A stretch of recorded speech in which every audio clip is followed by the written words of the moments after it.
आज की सेशन में हम लोग बात करेंगे म्यूजिक स्टेट पेपर 1, पेपर 2 और बीपीएससी में बैठने वाले सभी छात्र छात्राओं के लिए बहुत ही अत्यंत महत्वपूर्ण क्वेश्चन है। चलिए बिना समय गंवाए हुए आज हम लोग बात करते हैं क्वेश्चन पे। पहला जो क्वेश्चन है वह है तिरुवाचकम। क्या है? तिरुवाचकम जो है वह किस परंपरा की संगीती रचना है?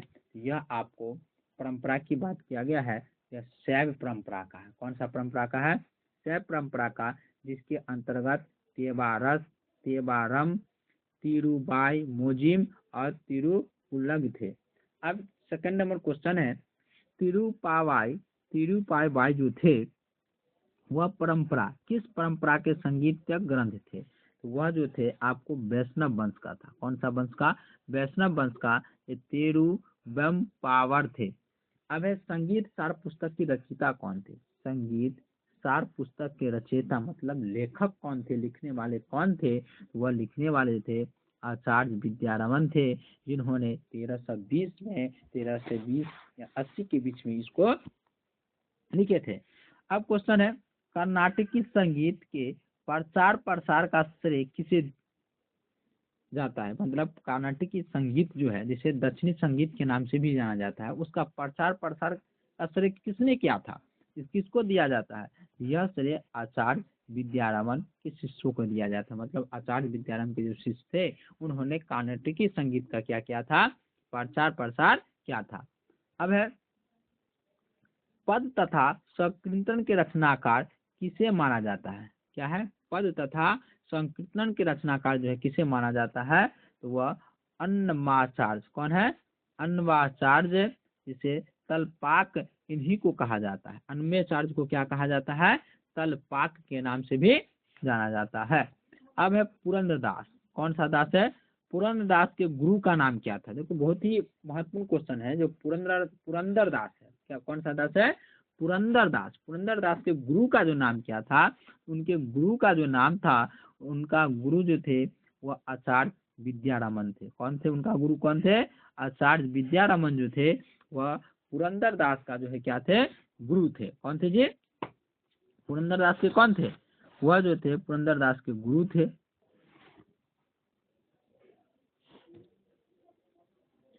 अब है संगीत में, किसमें? संगीत में आधार स्वर किसे कहा जाता है? किसमें? संगीत में आधार स्वर जो है किसे कहा जाता है? तो संगीत में आधार स्वर जो है सा को कहा जाता है। किसको कहा जाता है? सा को कहा जाता है। अब है किताब ए नैरस। किताब ए नैरस के रचनाकार कौन थे? मतलब किताब ए नैरस एक किताब का नाम है, जिसको किसने लिखा था? तो इसको जो है इब्राहिम आदिल शाह द्वितीय ने लिखा था। किसने लिखा था? इब्राहिम आदिल शाह द्वितीय ने लिखा था। अब है पंडित राधे। पंडित राधे चरित्रम के लेखक कौन है? पंडित राधे चरित्रम के जो है लेखक कौन है? उसका लेखक की बात किया जाए तो सोमनाथ है। कौन है? सोमनाथ है। अब है प्रबंध के कौन से प्रकार से ध्रुपद का विकास हुआ था?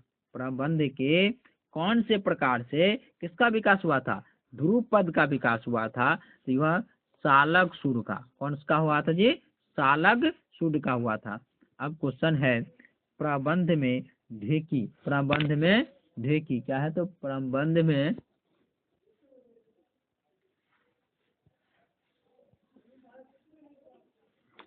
प्रबंध में ढेकी है। प्रबंध में ढेकी है, इसका आंसर क्या हो जाएगा? शुद्ध सूड है।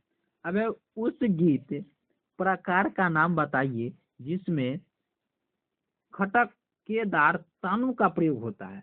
वह कौन सा गीत है जिसमें खटकेदार तानों का प्रयोग होता है? तो वह टप्पा है। क्या है? टप्पा है, जिसमें प्रयोग होता है। अब सारंगदेव ने संगीत रत्नाकार में राग के कितने लक्षण बताए थे?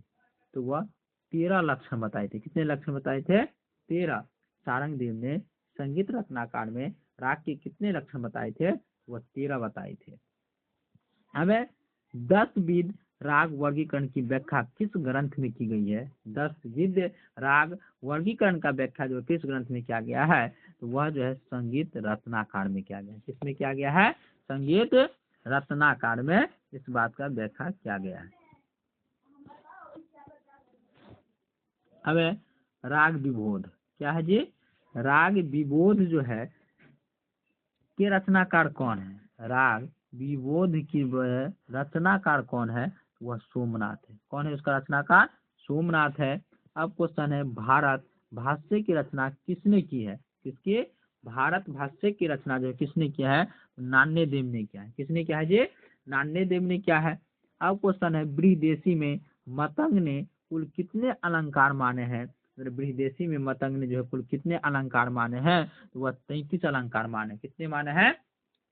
33 अलंकार माने हैं। राग शब्द का सर्वप्रथम उल्लेख कहाँ मिलता है? वह बृहदेशी में। कहाँ पर मिलता है? बृहदेशी में। दत्तिल ने अपने ग्रंथ दत्तिलम में कितनी जातियों का उल्लेख किया है? तो वह 18 जातियों का उल्लेख किया। मतलब दत्तिल ने अपने जो ग्रंथ लिखा था, कौन सा ग्रंथ था? दत्तलम क्या था? दत्तलम में वह कितने जातियों का उल्लेख किया था? तो 18 को जाति का किया था। अब संगीत राज महाराणा कुंभा का रचना काल क्या है? संगीत राज महाराणा का जो है कुंभा का जो रचना किया है वह 1480 है। कितना है? 1480 है। अब भारत भाष्य नान्य देव 1097 ईस्वी में कितने अध्याय को लिख चुके थे? वह 17 अध्याय को लिख चुके थे। भारत भाष्य का अन्य नाम क्या है? तो उसका अन्य नाम जो है हृदय अलंकार है। क्या नाम है? अन्य नाम हृदय अलंकार है। अब भारत भाष्य के पहले खंड का प्रकाशन किसने किया था? भारत भाष्य के पहले खंड का प्रकाशन किसने किया था? वह जो है पंडुरुक देसाई ने किया था। किसने किया था? पंडुरुक देसाई ने इसका जो है किया था। अब चलिए थोड़ा वीडियो को बढ़ा लेते हैं ऊपर। अब जो क्वेश्चन है, रस कामेदी क्या है जी? रस जो है कामोदी की रचना की है। किसने की है? तो वह श्रीकंठ ने किया है। किसने किया है? श्रीकंठ ने किया है। गीत गोविंद का रचना काल क्या है? गीत गोविंद का रचना काल कब हुआ था? तो 12वीं शताब्दी में हुआ था। कब हुआ था? 12वीं शताब्दी में हुआ था। बीना के तारों पर सर्वप्रथम स्वरों का स्थापना कर परिचर्चा किस ग्रंथ में किया गया है? वह जो है संगीत परिजात में किया गया। किस में किया गया है? संगीत परिजात में किया गया है। अब क्वेश्चन है, संगीत कलाधर की रचना की गई है। कब की गई है? संगीत कलाधर की रचना 1902 में की गई है। राधा गोविंद संगीत सार की रचना कब की गई? तो वह जो है 1850 में किया गया है। सितार का पहला तार जो होता है उसे किसका बना होता है? लोहे का बना होता है। सितार में बाज का तार को क्या कहते हैं? तो वह पहला तार कहलाता है। कौन सा तार कहलाता है? पहला तार कहलाता है। सितार का छठा तार किस स्वर से मिलाया जाता है? तो वह जो है किस स्वर से मिलाया जाता है? तो मध्य सा से मिलाया जाता है। सितार में चिकारी के कितने तार होते हैं? तो सितार में चिकारी के 2 तार होते हैं। कितने तार होते हैं? तो 2 तार होते हैं। चिकारी का तार प्रयोग किया जाता है झाला बजाने के लिए। चिकारी का तार का प्रयोग किया जाता है किसके लिए? वह झाला बजाने के लिए किया जाता है। अब क्वेश्चन है, सितार पर 2 स्वरों को एक दूसरे के बाद शीघ्रता से बजाना क्या कहलाता है? मतलब सितार पर जो है 2 स्वरों को एक दूसरे के बाद शीघ्रता से बजाना जो है जमजमा कहलाता है। क्या कहलाता है? जमजमा कहलाता है। आज यहीं पर समाप्त करते हैं। वीडियो अच्छा लगा हो तो आप लाइक सब्सक्राइब कीजिए और वीडियो को शेयर कीजिए ताकि अन्य बच्चा भी पढ़ सके। धन्यवाद।